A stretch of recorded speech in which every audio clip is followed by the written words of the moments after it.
Being here. If you don't have the notes, they should be snaking their way back there. Today, we are actually going to be doing a fun one. It's Science vs. God, so yay.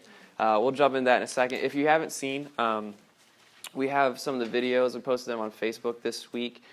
We have week 1, and week 2 is on YouTube. I didn't really post that on the Facebook page yet, but if you want, you can search. I think I should know this since I helped make it, huh?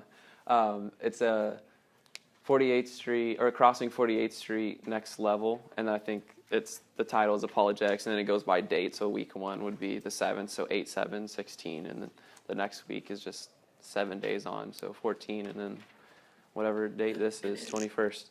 So those will be up in case you do miss one, or you just want to show somebody or something. I don't know how long those will be up, or any of that, but for now they'll be up on the internet, so if you need them, use them as a resource.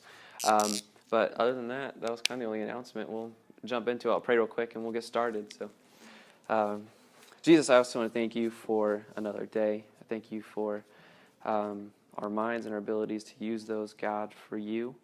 I just pray that you guide the conversation today, and that we are able to give you glory and lift your name up, God, ultimately, and just learn how to be better ministers for you, God, and how to tell people about you better. Lord, we love you, and we pray this in your name. Amen. All right, Science vs. God. It's a big one. It's a pretty big one. And if you remember, I'm going to shut this a little bit. Sorry. Hopefully drown out some of the sound. Apparently that's as good as it gets. If you remember the introduction to apologetics in week 1, I kind of said there's this vast majority of the intellectual world of people who are consider themselves intellectual or scientists, whatever you want to call it, who kind of dismiss you automatically if you even bring up the theory of God, the theory of a creator, or the world being created. And unfortunately, that's true, and that kind of puts us in this weird corner. We don't always know what to do when it comes to the sciences. Generally, sometimes, I don't know if you're like me, but you'll hear like, "Oh, I'm a scientist," and you're just kind of like, "Oh." Like, what's going to come out of your mouth next? What do I do next? What are you going to say next? Because it seems like we have this idea of a ring. There's this arena, and in this corner, you have the sciences, and they say this thing, and then in this arena, you have God, and they always seem like they're in opposition. Or you'll hear something on the news about this discovery, and God can't be true because of this, and then in this corner, you have the Christians over here saying this, and this corner seems like they're saying facts, facts, facts. Look at this, and this corner is like faith, faith, faith, right? And we don't always know what to do with that, because it seems like they're butting heads. And that's kind of the big question of today is it science versus God?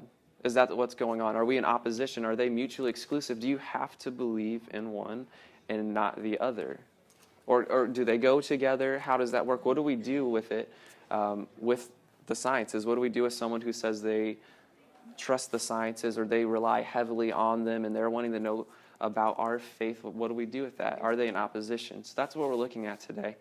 The main objection, and there's a few, obviously, but the main objection I find when it comes to God, when you're dealing with somebody in a scientific community or someone who has learned in the sciences, and when I say science, that's a very, very broad spectrum. There's mathematics fall under science, so you got mathematics, physics, biology, chemistry, whatever.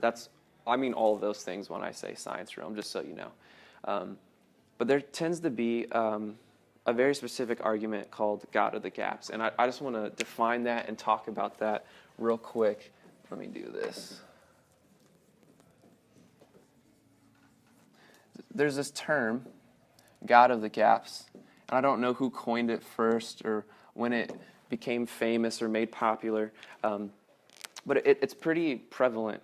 If you listen to a debate and there's someone who is an atheist, philosopher or scientist, more than likely this is going to come up in conversation. Maybe you'll talk to someone, they study the things, and this will probably come up as one of the objections to faith, to Christianity, to Jesus. God of the gaps is this. Here's the long version. It's a term used to describe the observation of theological perspectives in which gaps in scientific knowledge are taken to be evidence or proof of God's existence. That's kind of a mouthful, so we'll make it really, really simple. It's just this. We use God. We use God as a crutch, or we use God to explain things that science can't.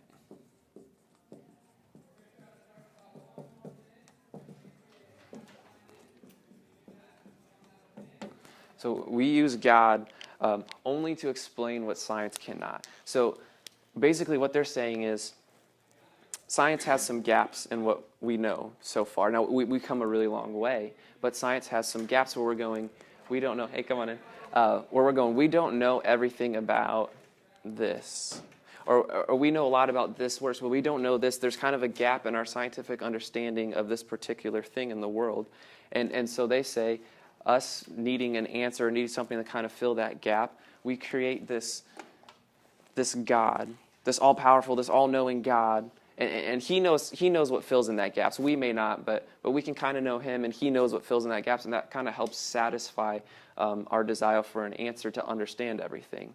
So instead of us going, oh yeah, we'll study this and learn it and understand it, we're going, well, there's this God, and he's really big and all-powerful, and he knows everything, so he knows how that works. I don't need to worry about it. And they see it as an intellectual crutch. Or put it this way, 2,000 years ago, if you go back, Rome kind of pretty much ruled most of the modern world. And we all know that Rome believed in the Greco-Roman gods, which is all the deities. You got Zeus, and he's this guy that would sit on this big Olympus mountain and rule. And you got Hades, and he's the bad dude, kind of rules the underworld and all. You kind of heard some of these mythologies. But 2,000 years ago, people would look, and they would see a storm rolling in. And there'd be this big cloud, and they didn't really know what clouds were yet, right? They didn't know it was, water molecules. It was kind of a mysterious thing. And it would make everything dark, and you could kind of see the lightning going. And they didn't really know what that was. It was fire in this cloud, and you would hear these rumblings. And they would, the thunder, it would get loud. And the storm would roll over, and the rain would come down, and the lightning would just be striking, and they didn't know, what is this fire coming out of this huge cloud? Where did it come from? I mean, the thunder gets so loud it can shake the earth sometimes, and they're going, this is a powerful thing. This is crazy. How do we explain it? And they go, oh, there must be a God. There must be some kind of being that is extremely powerful that's making this, that's causing this. And they're throwing the lightning. And so they come up with Zeus, right? So this is just one example. But as an explanation of something that we hadn't understood quite yet. There's a gap in our knowledge scientifically as human beings, and we're going, we don't understand thunderstorms. We do not understand lightning or thunder. And so we go, okay, well, there must be this God Zeus, and he sits on top of the clouds, and he throws the lightning and the thunder are these huge beings. They're fighting, and it's making this noise, and that's how we explained it. But now, 2,000 years later, we know, okay, that's not true. We know how clouds and thunderstorms kind of work. And the gap in our knowledge kind of closed up a little because science came in. And nobody believes in Zeus anymore. I mean, if anybody said, oh yeah, I believe in Zeus, like legitimately, like we'd laugh. Like, okay, you, what? Like, where are you from? Like, weird, okay. But it's true. Or there's another example, if you want a more modern one. The human eye, and this is true, the human eye is actually extremely, extremely complex. And it sometimes creates this gap in knowledge because if we look at it from a purely evolutionary standpoint, it doesn't quite make sense how it evolved to the point that is because it is so complex. And even lower mammals who aren't as evolved or whatever, they have an eye too, and it's still very complex. And so evolution and the theory has kind of a hard time explaining this is how the eye came about. So we kind of have this gap in our knowledge scientifically of the human eye. And so they say, well, we don't quite understand this yet, but someone came up with this idea of an all-powerful God, this God who made everything, and he knows everything, and he kind of fills in that gap so we don't have to worry about it. And they see it as being intellectually lazy because it doesn't encourage us to go discover, to go find, to close the gap at all. Because if you just have faith in this God, then it doesn't matter, right? And that's what God of the gaps is. Here, I wrote this and didn't write I, sorry. That is essentially the God of the gaps argument. And it's very prevalent. I'm trying to think. I think at least the last 3 debates I listened to, this got brought up. And was kind of a major topic, like a pivotal point in the debate against, is there a God, is there not? And this God of the gaps theory, it comes up everywhere. But this is kind of the question that we're going to talk about today, because this tends to be what it is. It feels like we got science in this room going, we're explaining away God, and we're going, no, you haven't. And sometimes we feel like we're butting heads with the sciences or with the scientific community, and we don't know what to do with it. So that's what we're going to look at. Has science, in fact, disproved God? Has it closed enough gaps that we're going, we don't really need this idea of a God anymore, because science will take care of it? Or are they actually exclusive? Is it choose your side, A or B, left or right? Is that what it is? When we're going through and answering these questions, I'm just going to go through 3 topics that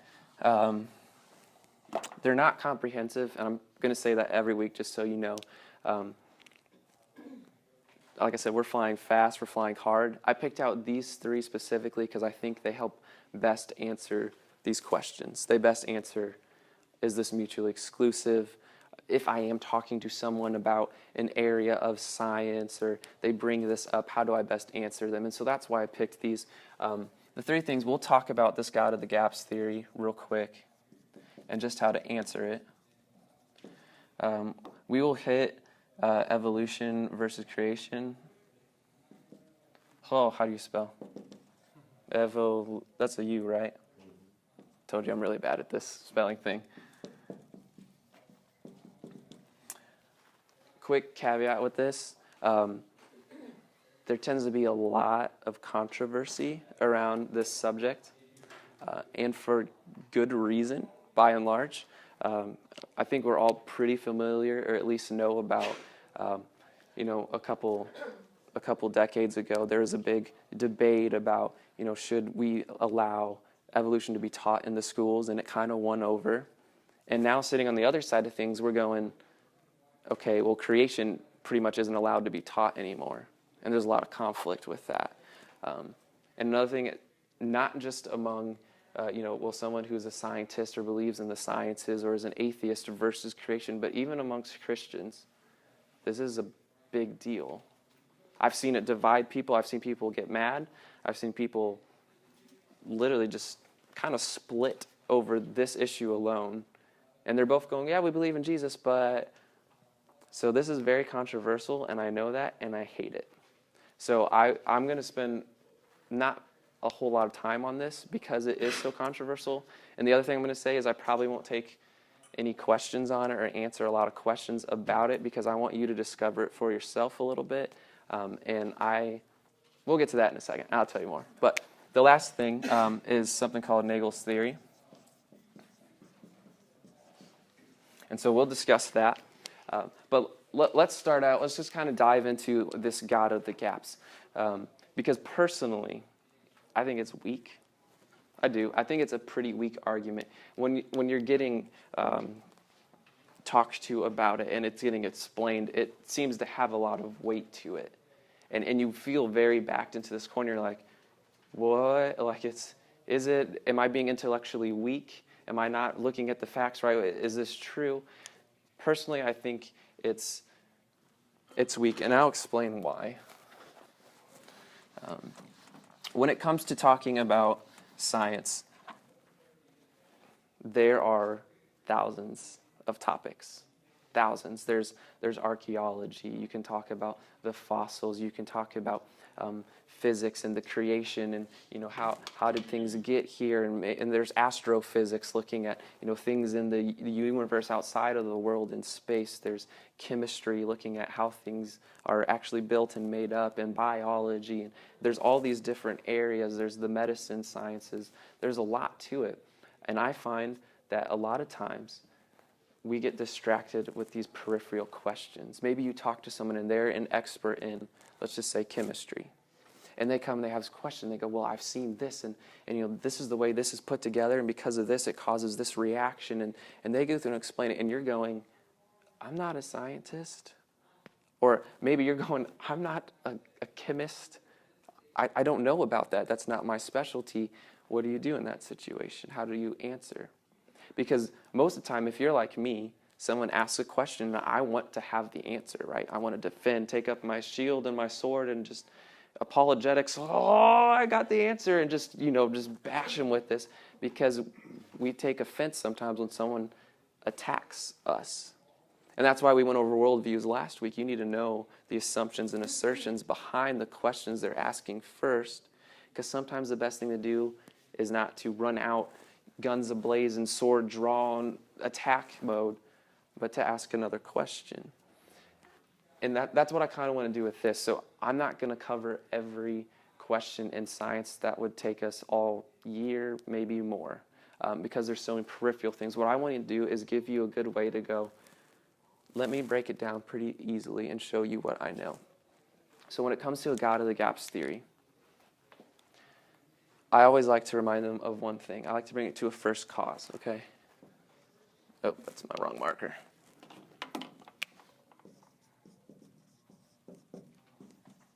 First cause. It's kind of what I want you to remember. I talked briefly last week. I think someone asked a question, and I said there's faith on both sides. And this is kind of what I was referencing. A first cause is really this. It's just what started it all.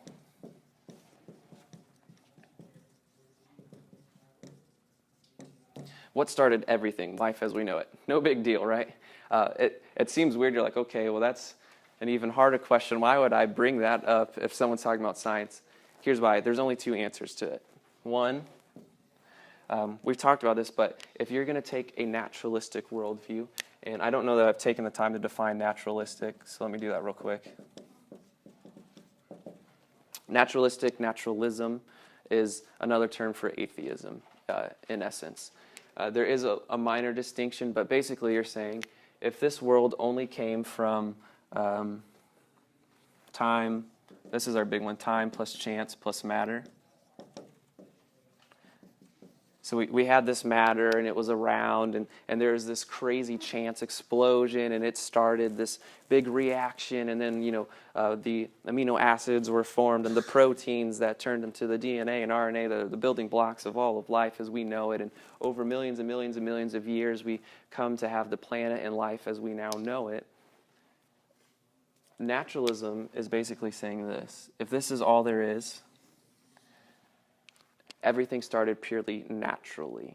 There's nothing supernatural. There's no being outside that was coming in and going, okay, I'm going to start this. I'm going to create this. That's what, when I say naturalistic or naturalism, it means life as we know it, existence as we know it, came from purely natural causes, naturalistic causes. So that if you hear that word, that's what it means. It's another term for atheism, basically. There is no God. There's nothing supernatural happening. So we'll go over that.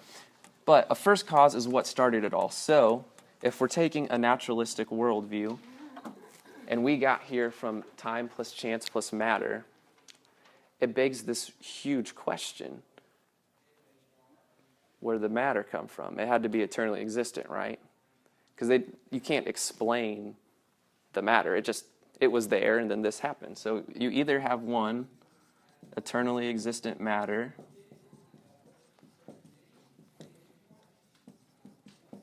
and this is kind of a big deal because most of science, and not most, all of science is based off of one principle, observation. Remember that, because that's going to be big. Science is observation. If you're going to narrow it down to one word, it's observing. We see patterns in the world, and we observe them, and we create the laws of nature based off of those patterns. I drop a rock, it falls to the floor. I pick it up, I drop it, it falls to the floor. And we call it the law of gravity, because it always falls to the floor, so why does it do that? I observe this happening, and I can create a law. And then, you come up with hypotheses, say, well, what if I do this, and can I make this result? And if it's true, you go, whoa, can I replicate that? Can I do it again? Can I observe this again? And all of science, the scientific theory, the scientific laws are all based off of something you can observe. But the problem with observing something is it never really tells you how it got there in the first place. Because we observe matter, we know it's real, but we can't really explain how it got there. It just had to be eternally existent.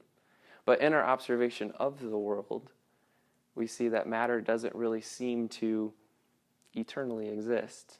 It doesn't look like it's that way. Things decay, things fall apart, and I don't want to get too deep into it, but you're getting into transference of energy. Does mass stay the same and fluctuate throughout the universe, or does it kind of disappear and go really deep stuff that, to be honest, I don't even totally get that. So I stay away from it because it makes me feel stupid. Here's the other option, though. First cause. Either you have eternally existent matter or eternally existent being, which would be God.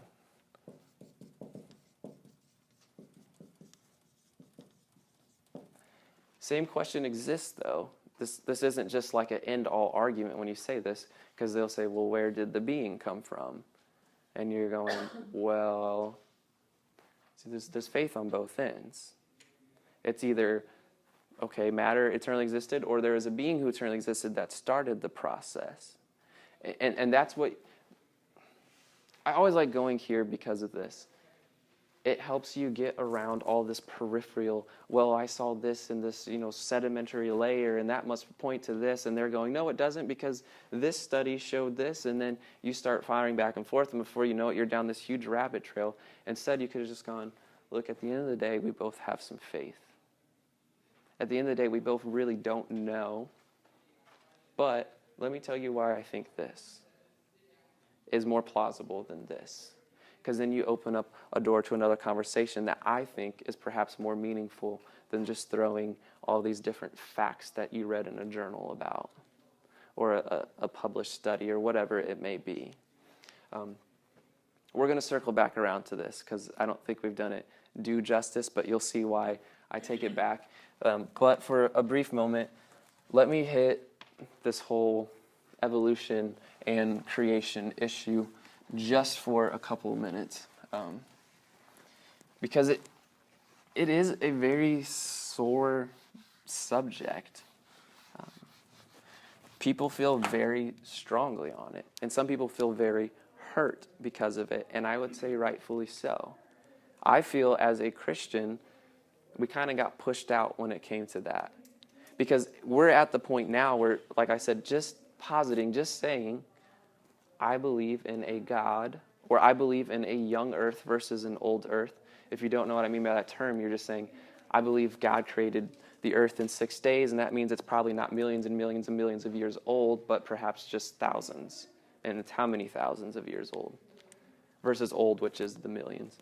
But even just saying that kind of makes, they will think you're dumb. They will think I'm dumb for saying that. And that hurts. And we feel attacked and kind of violated intellectually. And we want to redeem ourselves. We want to prove ourselves. And this gets really sore. And I've known people who, even just over the topic, they will believe in the first cause of God. Both of them will say, yes, God started it. But one will say, God started the process of evolution, and that's how life came. The other say, you're an idiot. Did you not read Genesis? It says day 1, day 2, day 3, day 4. What do you do with that? I've seen them divided. Oh, okay. I'll get through this fast. I told you I hate talking about this. Here's what I personally think.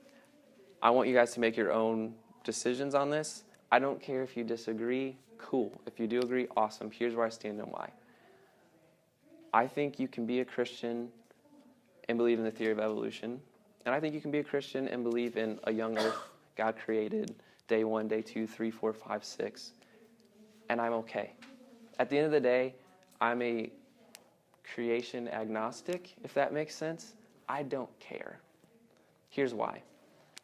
I have hills that I will plant my flag on and that I'll die on and I'll defend with my life. But whether you believe God started evolution or creation in as a 6-day young earth, that's not my hill. If we can agree on the first cause, if you're going, there's an eternally existent being who started this, I'm going to go, cool. Because the church doesn't need to divide itself anymore on another issue.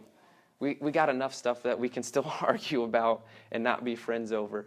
Why don't we just be brothers and sisters like we're supposed to be? And we can kind of come under this first cause flag together. That's where I stand personally. If I die and I get to heaven, I see the good Lord, and I go, God, did you create everything like literally in 6 days? Like six days and that's it? And he goes, yup. I'll go, awesome. I knew you could do it. I knew you're powerful enough. And if I see the good Lord tomorrow because a train hits me in the face, and I get there and go, God, did you start the process of evolution? Was it a lot of time? Was it as long as we thought? Did we get it right? And he goes, yeah, I started it all. I'll go, awesome. I knew you could do it. I don't really so much care.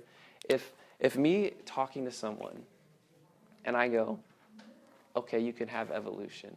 I don't necessarily mean I will say that to them, but if instead of me fighting them and stopping and go, whoa, what do you think about evolution? Because I think you're wrong. If I'm talking to someone who doesn't believe in God and I can't get past that issue, I personally feel like I'm closing more doors than I'm opening for future conversation. I'm closing doors in their mind because they're going, okay, this guy is not intellectually, I don't even want to talk to this person. Perhaps, I'm assuming, but that tends to be the assumption nowadays. So I will give you that much as long as it's opening a door for me to go, look, you either got eternally existent matter or an eternally existent being that started everything. Let me tell you why I think the being's the right way to go and not the matter. So that's my personal view. And I have looked at both sides. I'm not going to tell you what I believe personally because, like I said, I don't care. I've looked at both sides. I know the Hebrew word in Genesis for day is yom, and I've read the side that says it's a literal day because if you read later on in the Old Testament and other Hebrew phrases, they use yom to reference a day. Usually the Hebrew understanding of day was from sun up to sundown or from dark to dark, whatever you want to call that. And so it's a period of time, and I've read the other side where they're going, it's a little bit more fluid than our 24-hour day that we have now. And we're talking about something crazy like the creation of the world. And how do you define, in the beginning God created the heavens and the earth, and at first there was dark, a spirit hovering over the midst of the water. And we're going, this is some really interesting stuff. And maybe they just didn't have very good words to describe the creation of the world. And maybe it was millions of years. I've heard both sides. There's merit on both. At the end of the day, I'm not going to plant my flag and die on that hill. So that's where I stand. If you have questions about it, I prefer to talk about them one-on-one, if you like, if it's really that big of a deal to you, and that's fine. But that's where I stand. Let's go and talk about this, because I think this is my favorite. Nagel's theory. I don't know who came up with this first. I know for a fact that C.S. Lewis uses it, I believe, in Mere Christianity. He might kind of reference it in his book Miracles as well. John Lennox, I know for a fact, uses this. It doesn't, as far as I know, have a term or an actual name, so that's one I made up, just so you know. If you throw around Nagel's theory, that's a Rob Watson special. Nobody else is going to know what you're talking about. But I just wanted a name for it so that I could point to it later on and say this, and you kind of understand. I lovingly call it Nagel's theory. There is a evolutionary naturalistic philosopher, it's a mouthful, his name is Thomas Nagel, and he came up with a phrase that he kind of said, a quote from one of the things he wrote. I just want to read it to you real quick, because this is where it all stems from. He says, evolutionary naturalism implies that we shouldn't take any of our convictions seriously. Now he's talking if you believe likewise in evolutionary naturalism. So we shouldn't take our convictions seriously, including the scientific world picture, it's another term for worldview like we talked about, on which evolutionary naturalism itself depends. And that's kind of like, what? So here's another quote. John Lennox wrote this one. If you don't know, on the resources paper, you'll see John Lennox a couple times on here. He is an incredibly, incredibly smart guy. He has a book that I usually reference people when it comes to this science versus God debate. The book is on here. It's called God's Undertaker. The subtitle is Has Science Buried God? And he talks a lot about this God of the gaps. He talks about theory after theory after theory after theory of science pointing towards a creator. This guy is smart. He's got a triple doctorate. He's a professor at Oxford. He's the leading debater against Richard Dawkins right now. So they travel circuits all the time, debating each other. One of his doctorates, he's actually a mathematician, and that's what he teaches at Oxford, but his other doctorates are in philosophy as well. So this dude is up there intellectually. So very smart man.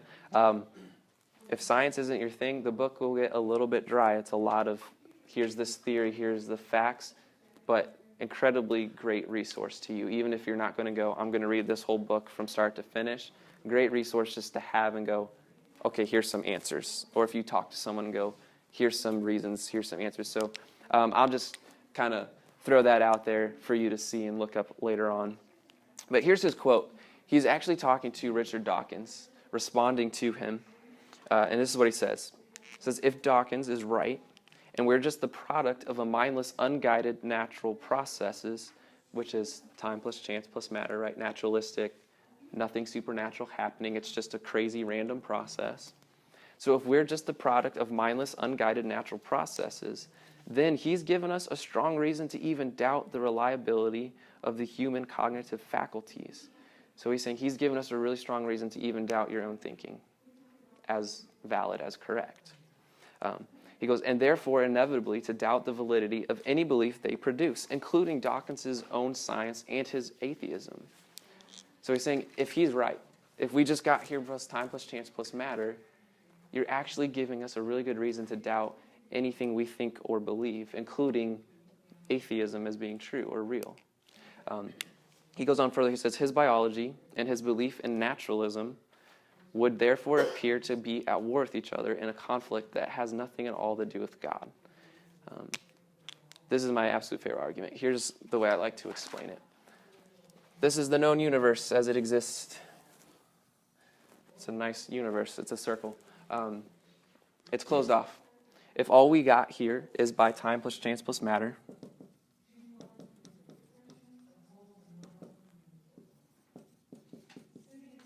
so the way Linux puts it is a mindless, unguided process. So this is just how all of this came into being. It was just a crazy chance, plus this matter that was just there, plus a whole lot of time. He's going, if this is all you believe, and this is the whole universe, existence as we know it, you actually don't give us a very good reason to believe in our own thought process. Here's why.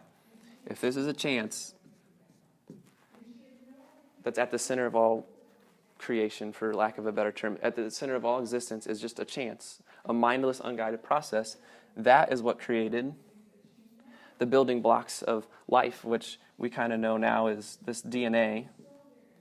DNA tells everything in your body. If you're not familiar with DNA, it literally tells how everything should be built, including your brain tissue, all of the cells that happen up in your brain that cause all of the firing of the neurons that cause your thinking. So literally this starts the DNA process, which starts your entire, that's a brain, by the way. There you go. Look at that. I never said I was an artist. So chance starts everything. Chance creates DNA. DNA makes your brain, which is any thought. Whoop. That's a light bulb. Any idea you have all gets traced back to this random chance, this random process. Now here's the problem. This means you have no choice in what happens here. Any idea you have is just a part of the process. It's this closed circle where this comes all the way back full circle here.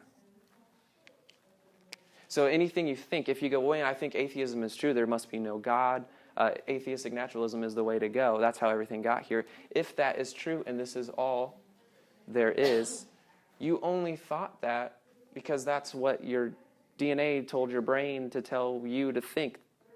It wasn't actually an idea you had, it was just a process that happened. Does that make sense? It reduces everything to a process. Any love you feel, that's not real.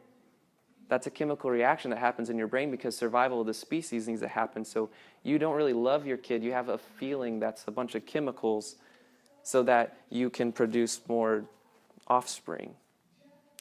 It literally undercuts everything. This is my favorite argument because here's what they're trying to say. They're going, yeah, I'm right. And this is all there is. And you're going, but then you have no way, you had no choice to think that. So how do I know you actually came to that conclusion for real?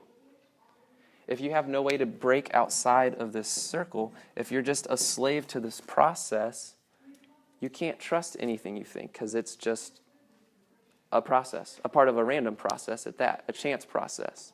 But what if we posit a creator who started the whole process? What if there's something more? What if your thoughts actually are connected to something? What if they have a meaning and you have a way to break outside of this closed area? Well, then you can start believing something, can't you? Because you've thought through, and your thoughts are more than just a random process, right? It's actually maybe connected to something more. Maybe it reflects on something more. Are you guys starting to see the problem with just a closed circle? Because this is huge. Like, this, to me, is pretty much the end all. And that's why I say bring them back to a first cause, because if they're going, how can you believe, and they're going, just do something weird. I don't know anything about archaeology, but I've heard some stuff like, well, this archaeological layer, if you look at the sedimentary blah, blah, blah. If you like archaeology, I'm sorry, I don't. But they're talking about this stuff, and I'm going, I don't know, but let me tell you what I do know. I know that all got here either by eternally existent matter or an eternally existent being. Let's just take this matter issue. What if that's all there is? You didn't have a choice to believe what you believed in the first place. You're just reacting. You're just a part of the process. Your brain, your thoughts, your feelings are a part of this crazy chance process. So how do I know what you're saying is even true? But what if we take my God, creator, it gives us a way to get out of that circle. We need something supernatural, something to rise above, to get outside the circle and go, this is truth, and I know because my thinking has more to do than just a random process, a random firing of chemicals and neurons and electricity. It actually means something. Science, in its attempt to get rid of God, is actually sawing off the branch they're sitting on. If they're going, it's naturalism, they're going, you need to believe us because we thought this through and the evidence points to it. But once you actually finally conclude that point and get to it, they cut off the branch they're sitting on. They have nothing to stand on. I don't know who started the term, but they plant their feet firmly in midair. They got nothing to stand on then because it's just a process. And that's Nagel's theory. And think through this some because it's awesome. It's my favorite theory for a reason when it comes to science. There's a lot to it. It holds a lot of weight, and I don't know that I've ever seen anybody come back with a answer for this or a good answer for this where you're going, that makes sense. And we'll get into some more things kind of regarding this next week, which is, by the way, my favorite argument is the morality argument. So we'll talk about that next week. But basically, this kind of points towards science, if this is all there is, kind of deletes all meaning in morality, if this is true. And that's a big deal because they will still want to say, well, life has meaning to it. People have meaning, and thus you should treat them this way and this way, and we're going to get into that next week. But with God, it actually allows for meaning. It allows for morality. It allows for your thoughts to actually be something more than just a process. So that's Nagel's theory. If we're going to answer the big question, okay, are science and God, are they incompatible? Are they mutually exclusive? Can they go together? No, they're not incompatible. They're not exclusive. They actually can pretty well go together. Fun fact, the church kind of started science by and large for the most part. The church was the first establishment to start higher education, to start the colleges as we know them, and that's why most of the Ivy League elite colleges you look at were actually started as Christian institutions. We started hospitals. We started the big study in medicine. A lot of science was done by Christians. Some of the leading scientists still, to this day from earlier on, were in fact Christians. They're not mutually exclusive. It's not like science is here and God is here. It appears to be that way now, more so than it was a century ago even. But it doesn't mean that you can't believe in science or enjoy science or like science and study it, be a scientist, and then on the other hand also be a Christian. You can do both, and you can do them well. In fact, the leading person on the Human Genome Project right now, if you don't know, the Human Genome Project is, they're just trying to map out the human DNA, which is huge, like a really big task if you don't know. It's going on for years and years and years and years. The head of it is actually a Christian, and he merits that he was a Christian by and large because of the work he did to map it out. He saw the intricacies of what was happening and went, there's got to be a creator. And we'll talk about this more in 3 weeks. We're going to go over the cosmological argument, some of the watchmaker arguments, which are a little more scientific-minded. So if that's you and you enjoy that, then you'll really like that week. So there's a little more in the area of science that we'll get to in 3 weeks. But I wanted to really hit this because a lot of times we put our fists up and our boxing gloves on when we hear science. I don't know that that's what you need to do. I think you need good answers. I think you need a good apologetic when it comes to scientific questions. But I don't know that you need to go guns ablaze and charging into battle. Because it's not necessarily us versus them. I think there's a lot of cohesion. You just have to look for it and know where to find it.